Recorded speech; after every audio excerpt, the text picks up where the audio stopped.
Very good morning, all 11th class students. Your result is still not declared, but all of you got admission in 11th class. So, welcome you all in 11th class in commerce, especially commerce.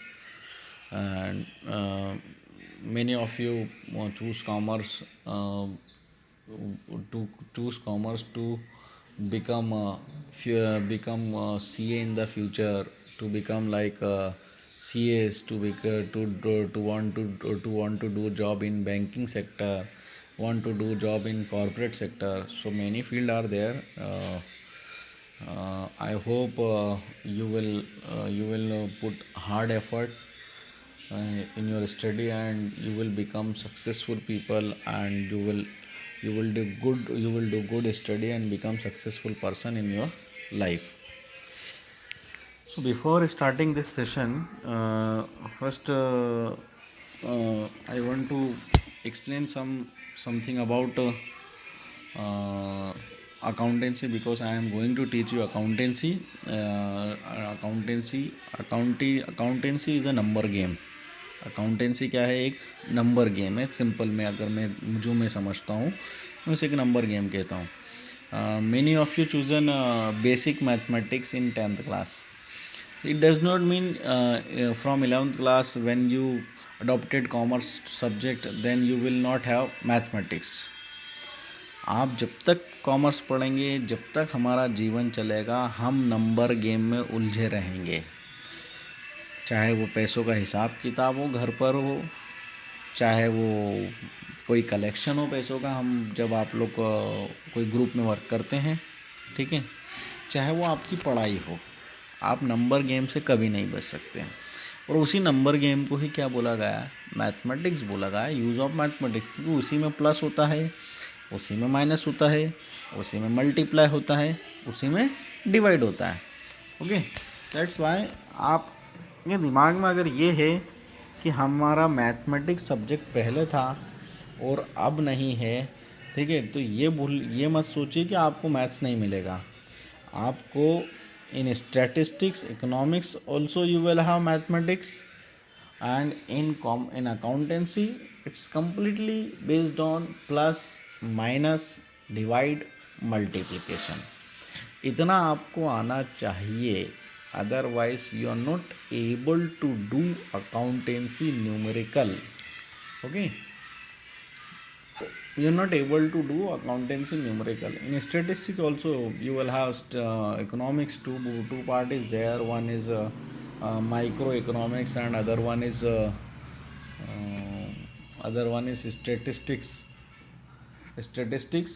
Statistics में भी आपको numerical वगैरह करने को मिलेंगे, जहाँ पे mathematics use होता है. Statistics is a branch of mathematics. आपको पता ही है कि मैथ्स का ही वो पार्ट है. ओके, आपने 10th क्लास में स्टेटिस्टिक्स भी पढ़ा था, तो वो भी मैथ्स का पार्ट है. यहाँ भी आपको मल्टीप्लिकेशन, डिवाइड, ये सब करना होगा. And one more subject is business studies in which how you can set up the business, how you can start the business, the things which are required to set upping of business, or sometimes what is the difference between traditional business and modern business concept. You will study in that business studies book. So accountancy की हम बात करें तो जैसा मैंने बोला, number game से एक कंपनी की परफॉर्मेंस कैसे पता चलती है, how we can know the performance of company, कैसे पता चलेगी. अगर आपसे क्वेश्चन पूछा जाए तो आपके दिमाग में एक आंसर आना चाहिए कि सर कंपनी की परफॉर्मेंस, उसका प्रॉफिट कितना है, उससे पता चलेगी. ओके, वो प्रॉफिट काय में आता है? प्रॉफिट होता है नंबर्स में. और वो नंबर्स तक पहुंचने के लिए हमें बहुत सारे कैलकुलेशंस करने पड़ते हैं, जब जाके हम प्रॉफिट पर पहुंचते हैं. मतलब इतनी आसानी से प्रॉफिट हमें कैलकुलेट नहीं हो जाता है. अगर हम स्मॉलर फार्म में it's okay, but if you are a big firm, we have crores, turnover of crore rupees और millions billions rupees, then definitely will have problems for calculating profits and all. तो उसके लिए क्या होता है? एक सिस्टमेटिक प्रोसेस होता है. जैसे अगर आप दुकान पे जाते हैं तो हम कोई ट्रांजेक्शन करते हैं, ठीक है. अपन मेडिकल शॉप की बात करें, हमने कोई टैबलेट वगैरह ली, तो आपने देखा उसके पास में एक पेपर होता है, उस पेपर में तुरंत वो क्या करता है, कोई सी टेबलेट का वॉटेवर नाम ले, वो हिसाब करता है अपने हिसाब से कि मेरे पास में कितना स्टॉक बचा है, कितना स्टॉक नहीं बचा है ना। जिसे बोलते हैं, इसे बोलते हैं स्टोर लेजर कंट्रोल, कि वो आप उसके पास में मटेरियल कितना है कितना नहीं उसके बारे में वो सोचता है। घर के अंदर कभी भी आपके पापा वगैरह एक मुश्त पैसा एक पूरे मंथ का मम्मी को दे देते हैं, तो मम्मी क्या करती है, जहाँ जहाँ खर्चा होता है वो चीज़ों का हिसाब लिखती है। At the end of the month क्या होता है, मम्मी उस पूरे हिसाब में कितना खर्चा हुआ उसको जोड़ती है, पापा ने कितने रुपए दिए थे उस टोटल में से उसको माइनस करती है। ओके, और पापा ने ये खर्च जैसे मान लो 5,000 रुपये घर खर्च के लिए दिए थे, 10,000 घर खर्च के लिए दिए थे, उसमें से मान लो मम्मी ने 9,000 रुपये खर्च किए, 10 में से बचे 1,000, तो 1,000 मम्मी ने क्या करी, महीने की बचत करी। That is the saving for saving of your parent. Okay, तो बिजनेस में तरह तरह के ट्रांजैक्शन होते हैं, उन सारे ट्रांजैक्शन को रिकॉर्ड करना पड़ता है। सबसे पहले ही होता है ट्रांजैक्शन की रिकॉर्डिंग। सारे ट्रांजैक्शन को रिकॉर्ड करो, रिकॉर्ड करके एक कच्चे चिट्ठे में लिखते हैं जिसे, और फिर उसके बाद में उनकी जर्नल एंट्री बनती है ना। अभी आपको समझ में नहीं आएगा कुछ भी, जर्नल एंट्री क्या होती है, कैसे होती है, मैं आपको with the explanation, with the help of white board and marker आपको मैं पूरा एक्सप्लेन करूँगा, ठीक है। But today is your first class, that's why I am not explaining journal entries. बस आपको एक बता देता हूँ, पहले जर्नल एंट्री होती है, जर्नल के बाद लेजर बनता है। लेजर भी कैसे बनता है ये आपको अभी समझ में नहीं आएगा, ये मैं आपको आने वाले सेशंस में बताऊँगा। ट्रायल बैलेंस होता है, ट्रायल बैलेंस के बाद में आपका बैलेंस शीट होता है। By the help of balance sheet we can understand the position of company, और we can understand the position of the financial position of a company. Okay, और उसके बाद में if you want to have some analysis like ratio analysis and all, so we can go for that. इतना काम आप 11th class में पढ़ने वाले हैं। Journal, ledger, subsidiary books, trial balance, आपका rectification of error, depreciation and balance sheet also. Okay, so accountancy required only practice. आपको accountancy में सिर्फ क्या चाहिए, प्रैक्टिस। जैसे मैथ्स क्या था, मैथ्स नंबर्स का खेल था। नंबर्स जो जिसका अच्छा मैथ्स हो गया वो नंबर्स का जादूगर हो गया। वैसे ही अकाउंटेंसी में भी जिसका अच्छा परफेक्ट हैंड हो गया प्रैक्टिस पर, वो अकाउंट्स का जादूगर बन जाएगा। तो आपको बहुत अच्छे से अकाउंटेंसी के लिए सबसे ज़्यादा प्रैक्टिस करनी पड़ेगी। इसके लिए आप चौड़े वाले लंबे रजिस्टर लेंगे ना, पतले रजिस्टर नहीं लेना, चौड़े वाले लंबे रजिस्टर लेना आप सभी को, क्योंकि इसके अंदर काफ़ी सारे अपने को अकाउंट्स वगैरह जब पढ़ते हैं तो पेजेस में काफ़ी सारे कॉलम वगैरह बनाने पड़ते हैं, है ना। आपके घर में कोई बड़ा ब्रदर सिस्टर हो तो उनसे पूछ लेना किस तरह का रजिस्टर लेते हैं, और नहीं भी समझ आए तो personally you can call me on my contact number, और you can message me with the help of campus care app, और you can message me on my personal number. Okay, फिर उसके अलावा अकाउंटेंसी में इस साल जो आपका एग्ज़ाम वगैरह होता है, final exam, it is of 80 marks.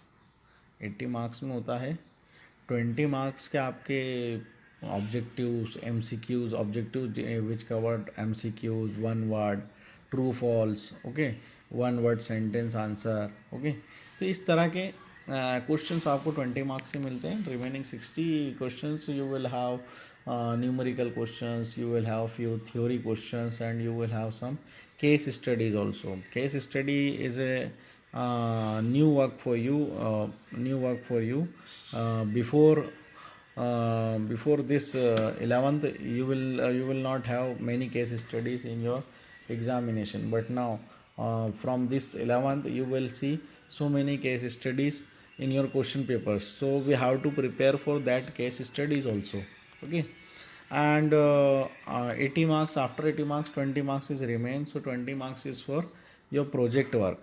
Okay, comprehensive project work in which you have to take a small case in which 30 or 40 transaction you have to take, and after that with the help of that transaction you have to make journal, ledger, trial balance and balance sheet.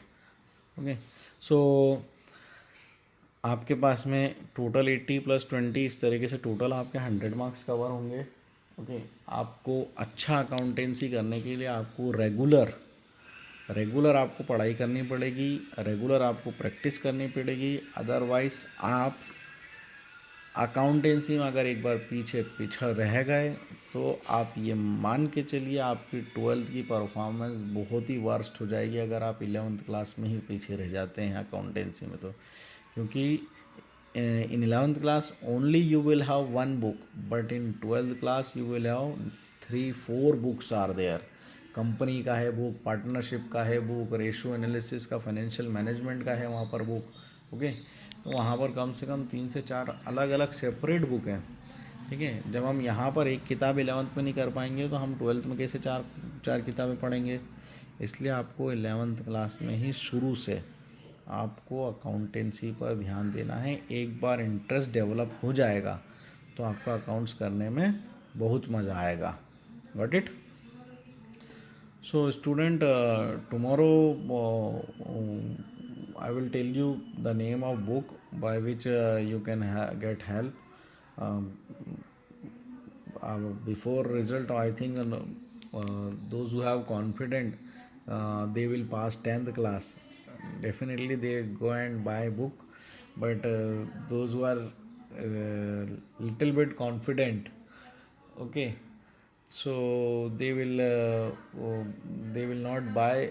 After your result you will buy, and we'll start our session with a numerical. Okay, tomorrow onwards.